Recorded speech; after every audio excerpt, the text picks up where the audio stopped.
Costs 1 colorless. It's artifact. At the beginning of your upkeep, you may put a charge counter on Aether Vial. Tap Aether Vial. You may put a creature card with converted mana cost equal to the number of charge counters on Aether Vial from your hand onto the battlefield. Usually this is used in like Merfolk decks where every creature is 2 mana. You just set it to 2 and forget. But the innovation here is using cards like... Where are they? Core Tapper and Voltaic Key and Surge Node Energy Chamber to put additional charge counters on the Aether Vial each turn as much as possible, or about to 8 mana is our curve here, to cheat in fatties that are uncounterable and at flash instant speed. So it's pretty sweet if you can get the combo online. So some of these combo pieces, Core Tapper is the biggest one, I think. 2 colorless.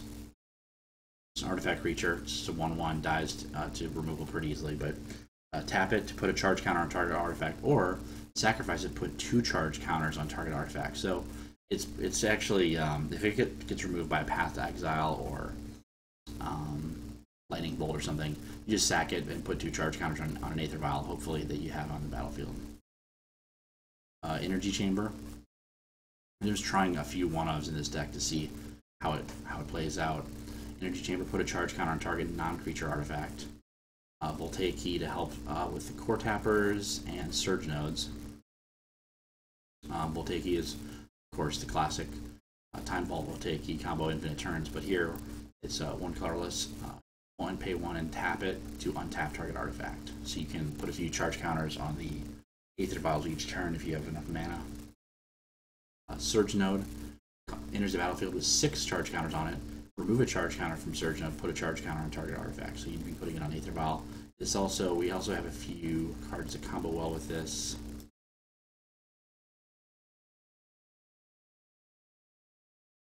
Let's see what we're looking for.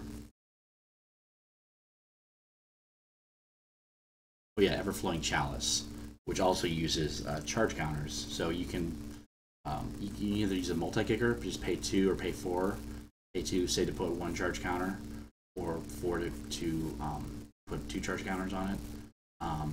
Or you can add them additionally with using the Core Tappers, etc., to pump out more mana and just hard cast your creatures if you have to.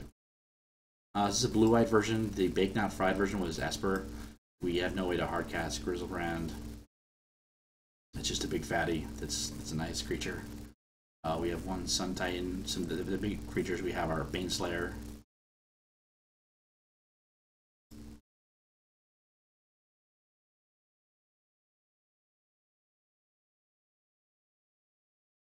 Just kind of a package of various useful creatures, starting with the 4 drops. Resto Angel, just handy to blink things and to save other creatures. That's the one problem with this deck, is it dies. All these creatures die to removal pretty easily, so we have a few tricks up our sleeve to help mitigate that. Baneslayer Angel, 5 drop. 3 colorless, 2 white, double white, flying, first strike, lifelink, protection from demons and dragons. That's probably not usually relevant, but it might be. 1 Tezzeret the Seeker, just to untap the artifacts, and maybe tutor up 1, and then possibly use the ultimate. We'll see. The 6 drop slot, we have 1 Sun Titan, 1 Metamai the Ageless. I'm considering switching this to Grave Titan, but I like that we can hard cast Sun Titan if we need to, and then we have Ghost Quarters to get back if necessary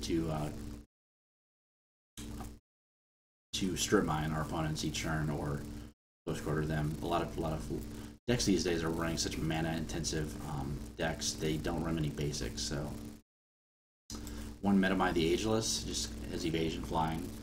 When it deals combat damage to the player, take an extra turn after this one, and it can attack during extra turn. So this is nice. You can flash it in on their end step with Aether Vial, and then attack with it your turn, and you get it's a Time Walk bolted on to the creature. So it's nice. Elesh Norn, just a good against the weenie decks.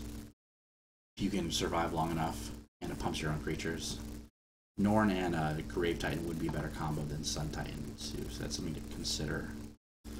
And Grizzlebrand, of course, and then 1 Sphinx's Rev. I find too many Sphinxes revs. Some people run 2 or 3 of them in blue-white decks, and it's just you draw them at inappropriate times. You like a lot of times never either you're winning already, you never need to cast it, or it's you draw it too early and it just sits dead in your hand. You only end up drawing like 1 or 2 cards off it. So just run one of them for like the late game usually. Also, I'm running more spells than the Baked Not Fried's version. I think it might help in the early game to survive against aggro. So 1 Faith's Shield, 3 Paths, 1 Snapcaster to hopefully get some value snapback one of these. We'll see about this if we ever get value out of it regularly in games. 1 Dispel, basically just for counter spells. Even though we can Aether Vial stuff in, but if they try to say destroy our Aether Vial, destroy our creature, instant speed. 1 Serum Visions. I don't know about that one. We'll see. And down to 22 lands, but we do have 2 chalices. And just a few other random cards that might be helpful. And as we go up the mana curve, I just wanted to curve out. Big Not Fried's version had a lot of just huge fatties, so I wanted to have more of a curve. I dropped the Blightsteel Colossus. I know Emrakul in this deck. It has just a smaller curve. So Fabricate to fetch up whatever missing piece, maybe usually Aether Vial. So if we have a Fabricator in an opening hand, we might keep it. And even though we won't be able to get an Aether Vial out until turn 4 potentially. 1 Trinket Mage. To search up a lot of targets: Aether Vial, Surge Node, Voltaic Key. 1 Click, the D-Sphere, Kitchen Finks, and 3 Verdicts, Sweepers. This is also something I added to this deck. I think it needs it to survive against Eldrazi. If we can even live to turn 4, cast it, and other aggro decks.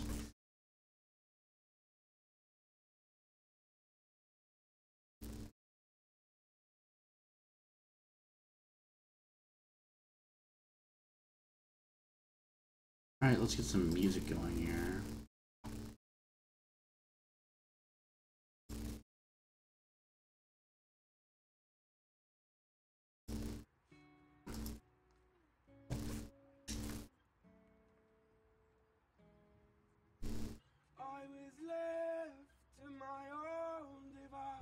Let's head over to the tournament practice room, see if we can get a game going.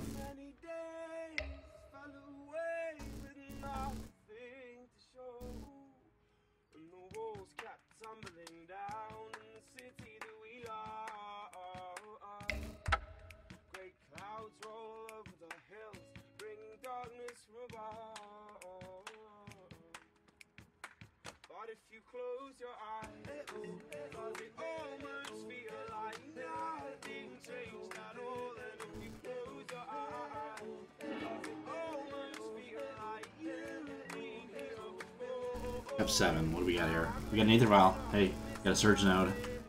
Trinket Path. This is like almost a perfect hand, I think. See if we can get there. We can't cast stuff till turn 2. Oh, you can cast Aether Vial turn 1 with Ghost Quarter. Nice, okay. Huh, Kabira Crossroads. Oh, is this like the life gain deck? Soul Sisters or something? I don't know.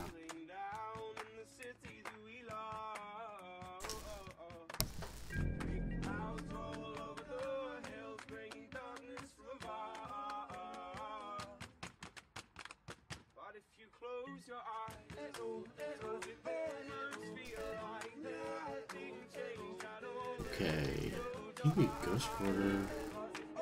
We Ghost Quarter and get Aether Vial going.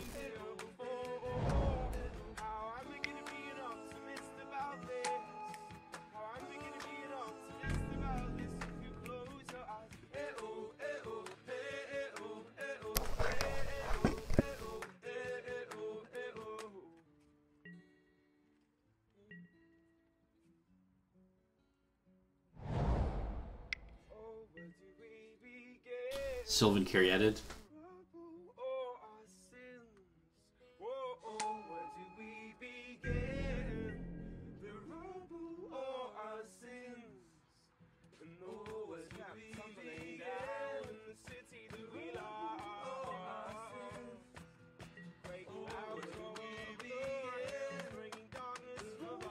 Yep, definitely want to pump up the jam on Aether Vial. But if you close your eyes, Oh, cool, Drew Plains. Now we can Surge Node.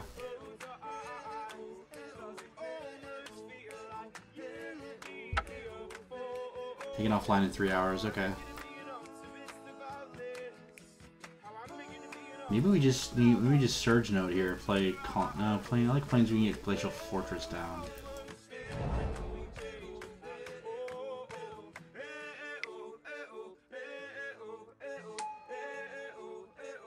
Oh, and then we can Surge Node, pump up Aether Vial. Nice. Okay.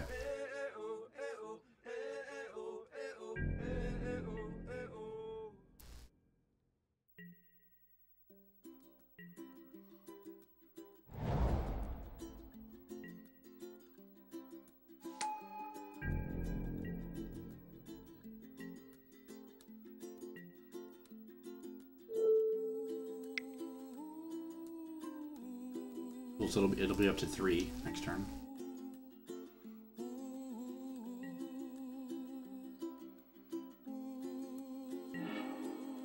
Flooded Strand. You can flash in Trinket Mage.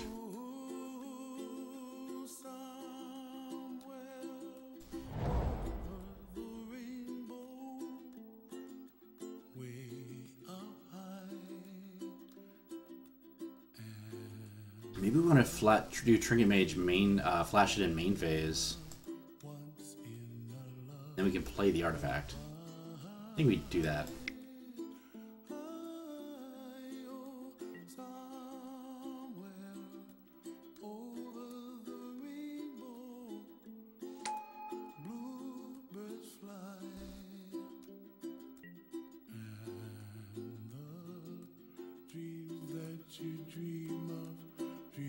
Yes. Like to use that ability.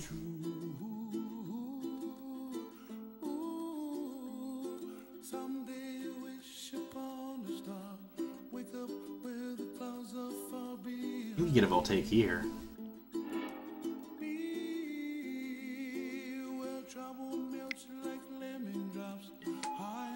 We can start really going to town. 2, 3 charge counters per turn on Aether Vial now.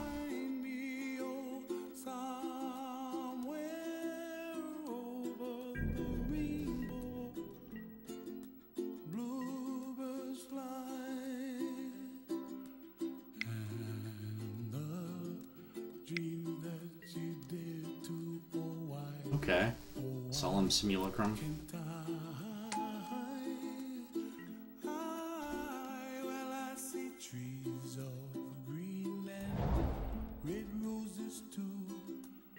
I'm gonna worry too much about Simulacrum.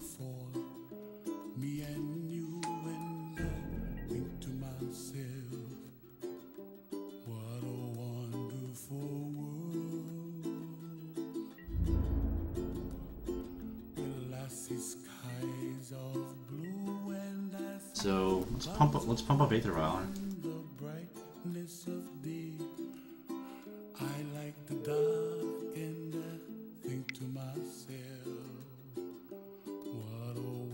Oh, we can't do this twice this turn. We can untap, but we can't put double. Maybe next turn we'll be able to do that. So okay, that's all we'll do for now.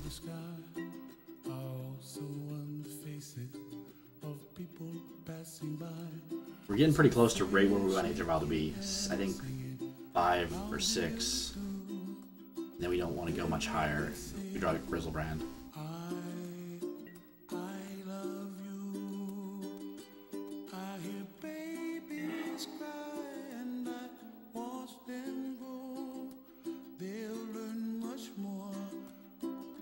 We play Colonnade now.